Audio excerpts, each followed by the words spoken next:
Assalamualaikum warahmatullahi wabarakatuh. Perkenalkan, nama saya Afnala Maslurin.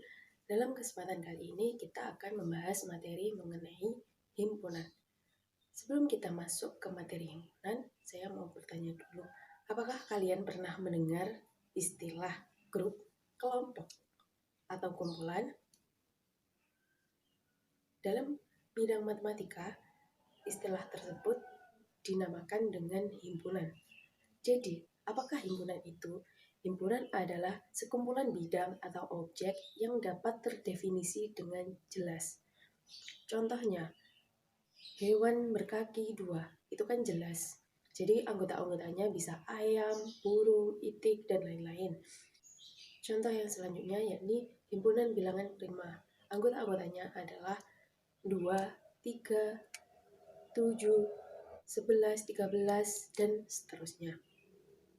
Itu tadi merupakan contoh dari himpunan. Lalu saya punya satu contoh lagi. Coba diperhatikan. Misalnya himpunan makanan enak. Apakah itu termasuk himpunan? Bagaimana?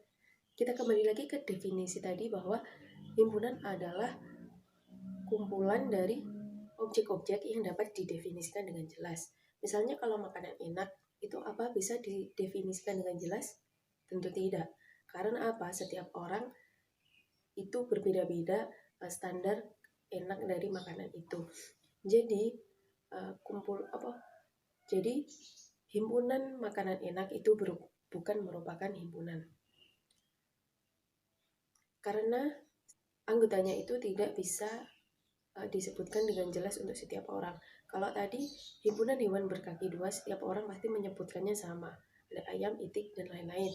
Tapi kalau himpunan makan enak, setiap orang itu pasti jawabannya berbeda-beda. Jadi himpunan makanan enak bukan merupakan himpunan. Contoh lagi yang bukan merupakan himpunan. Misalnya himpunan siswa yang pintar. Pintar di sini standarnya apa?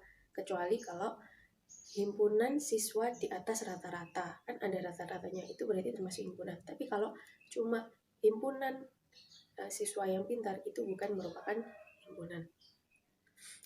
Lalu, bagaimana cara kita menyatakan suatu himpunan?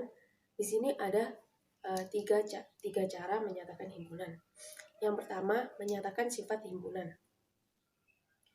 Jadi, biasanya nama himpunan itu ditulis dengan huruf besar. Misal A, bisa P, bisa D, atau yang lainnya. Misal, himpunan A adalah yang pertama tadi kita menyatakan sifat dari himpunan. Misal, himpunan A adalah himpunan bilangan prima kurang dari 10. Jadi, bisa ditulis A sama dengan himpunan bilangan prima kurang dari 10. Itu. Untuk cara yang kedua menyatakan himpunan yakni dengan mendaftar anggota-anggotanya. Misal kalau tadi cuma dibilang sifatnya, kalau yang ini kita daftarkan anggota-anggotanya. Cara menuliskannya dengan menulis A sama dengan kita buka kurung kurawal, lalu kita sebutkan anggota-anggotanya. Kita pisah dengan koma. Misalnya anggota bilangan prima yang kurang dari 10, misalnya ada 2,3,7. Lalu cara yang ketiga yakni dengan menyatakan dengan bentuk notasi pembentuk himpunan. Misalnya untuk yang tadi A adalah bilangan prima. Jadi cara membentuknya yakni seperti ini. Dibaca himpunan X sedemikian hingga X anggota bilangan prima kurang dari